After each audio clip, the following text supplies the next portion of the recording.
Bismillahirrahmanirrahim. Assalamualaikum warahmatullahi wabarakatuh dan salam sejahtera.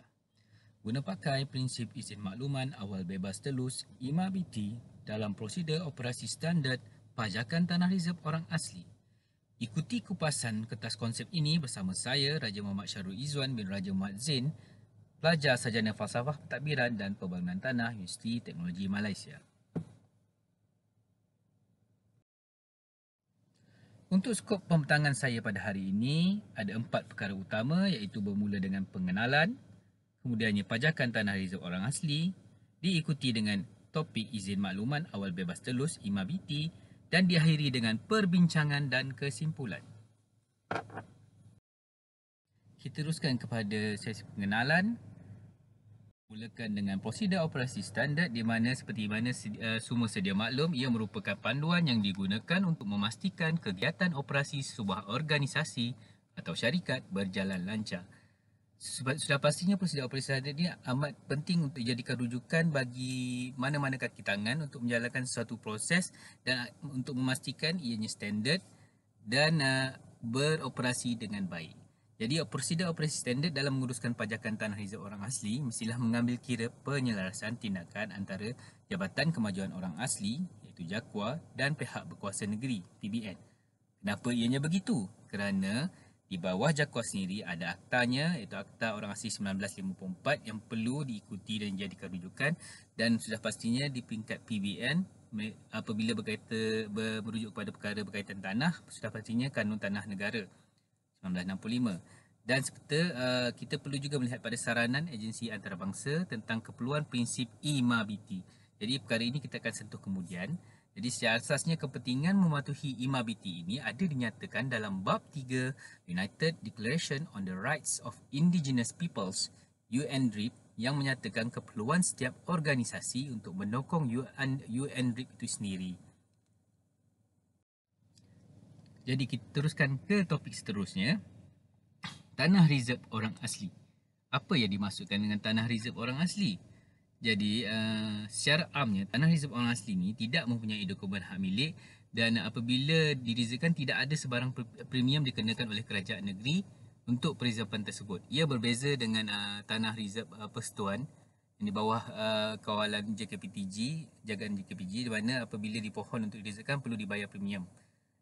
Jadi perwataan untuk tanah reserve orang asli ini dibuat di bawah Seksyen 6 dan 7 Akta Orang Asli 1954 ataupun Seksyen 62 Kanun Tanah Negara berdasarkan pertimbangan pihak berkuasa negeri.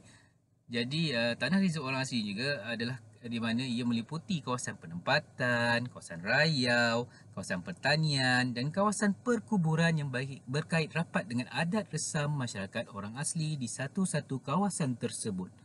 Seperti mana tanah ini tidak mempunyai dokumen hak milik, ia tidak dimiliki secara individu tetapi dipegang sebagai amanah untuk kumpulan oleh batin atau penghulu orang asli.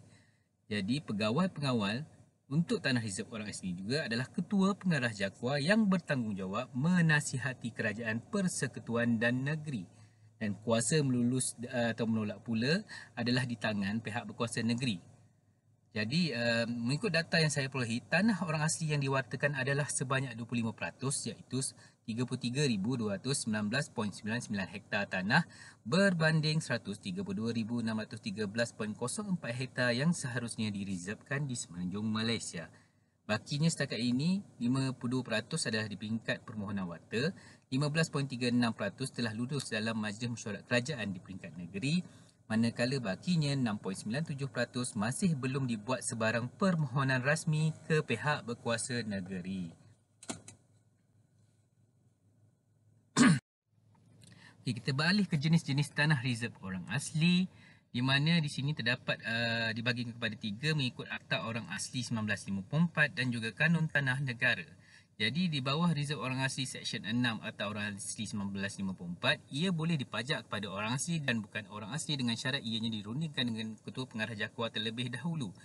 Dan kawasan ini kebiasaannya adalah kawasan yang diduduki oleh kebanyakan atau hanya orang asli yang masih belum diisytiharkan di bawah Seksyen 7. Tujuan kawasan orang asli ini adalah untuk bercucuk tanam dan ini adalah kawasan di mana orang asli berulang-alik mengerjakan sebagai sumber ekonomi. Ini termasuklah penternakan, peladangan, tanam semula dan sebagainya. Jadi untuk tanah reserve di bawah Seksyen 7 Akta Orang Asli 1954 pula, ia adalah tanah yang berbeza dengan Seksyen 6 di mana ia tidak boleh dipajak kepada orang selain orang asli. Dan kawasannya ini adalah dikenal pasti sebagai kawasan penempatan kekal orang asli. Kita beralih kepada Kanun Tanah Negara di mana di bawah Seksyen 62 pegawai pengawalnya bukan lagi Ketua Pengarah Jaguar tetapi Setiausaha Kerajaan Negeri dan sekiranya perkara berkaitan pajakan sudah pastinya di bawah peruntukan Seksyen 63 Kanun Tanah Negara. Kita beralih ke topik seterusnya, pajakan tanah reserve. Jadi, tanah yang direservekan untuk masuk awam dalam peruntukan Seksyen 62 Kanun Tanah Negara atau mana-mana undang-undang tanah terdahulu. Ini adalah tanah yang direservekan. Untuk undang-undang terdahulu contohnya adalah seperti reserve padang permainan, padang ragut, kubur dan lain-lain. Jadi tanah reserve orang asli ini duduk dalam kategori yang mana? Sudah pastinya tanah reserve yang wujud daripada peruntukan undang-undang terdahulu iaitu di bawah Akta Orang Asli 1954. Jadi untuk tanah ini pajakan tanah reserve boleh dibuat mengikut peruntukan Seksyen 63 di mana keseluruhan atau sebahagian tanah boleh dipajakkan untuk tempoh yang tidak melebihi 21 tahun dan permohonan boleh dibuat oleh pegawai pengawal atau mana-mana orang atau badan yang mendapat kelulusan awal daripada pegawai pengawal tersebut. Permohonan boleh dibuat melalui borang 4E Kanun Tanah Negara. Okey, kita beralih ke topik seterusnya iaitu pajakan tanah reserve orang asli. Untuk pajakan tanah reserve orang asli ini dari segi tarifan dan pelaksanaannya agak berbeza sedikit dengan tanah reserve persendirian dan juga reserve awan di mana ia tidak boleh diurusniagakan di bawah Seksyen 221 Kanun Tanah Negara seperti mana tanah persendirian. Dia tak sama dengan pajakan tanah persendirian dan juga dia berbanding dengan tanah reserve awam di mana pegawai pengawal tidak boleh terus membuat keputusan sama ada bersetuju atau tidak untuk dipajak. Sebaliknya perlu diadakan satu rundingan dahulu antara pemohon dan juga masyarakat orang asli tempat yang terlibat dengan kawasan yang nak dipajak itu agar mencapai satu kefahaman atau kesepakatan yang memastikan kebajikan orang asli di kawasan tersebut terbela dan tidak terjejas dengan pajakan itu, sebaliknya beroleh keuntungan.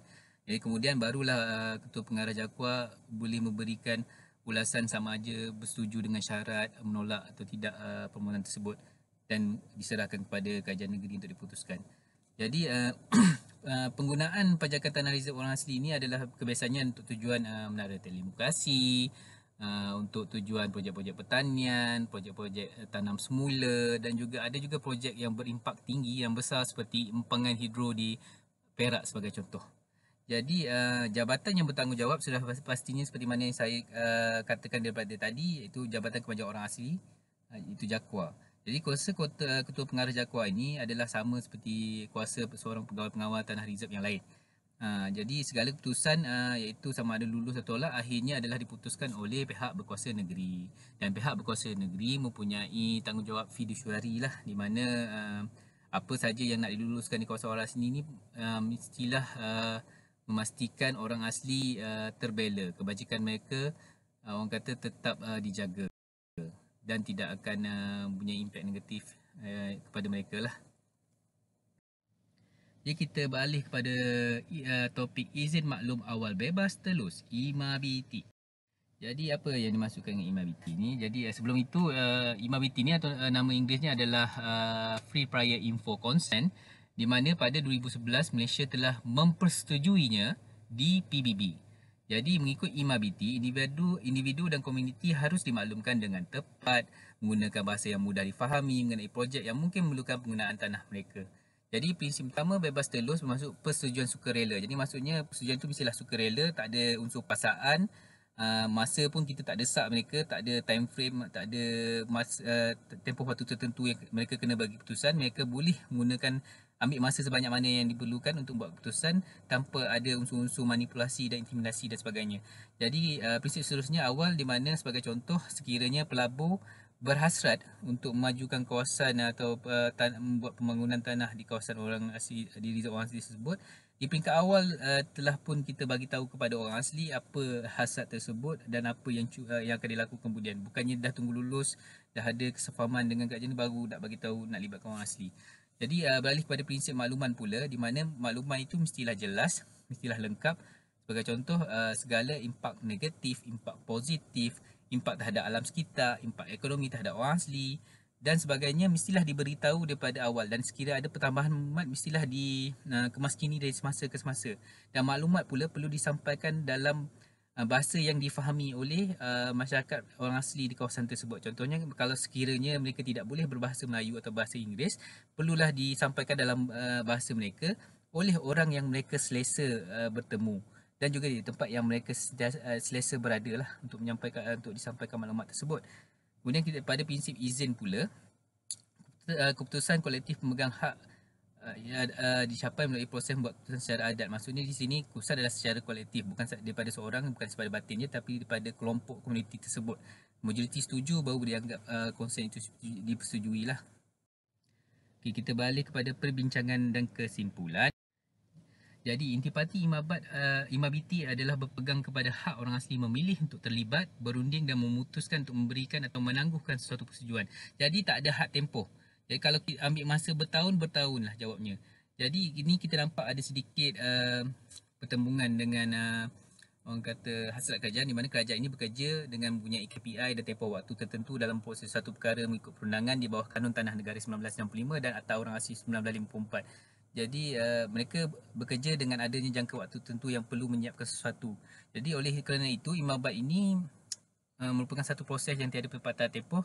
Kita lihat masih boleh guna pakai, tapi kita masukkan di peringkat prosedur permohonan pajakan tanah rezerv orang asli itu sendiri di peringkat awal dengan sedikit pengubahsaian. Suatu jangka masa bagi imabiti mencapai keputusan perlu ditetapkan, dan untuk ini ia perlu dikaji lebih lanjut dan disesuaikan ke dalam prosedur kerajaan bagi memastikan guna pakai imabiti ini adalah praktikal, menjaga kebajikan orang asli dan dalam masa yang sama menyantuni kehendak serta KPI kerajaan. Jadi dengan kesimpulan itu berakhirlah perbentangan saya pada hari ini, dan saya ucapkan sekian, terima kasih.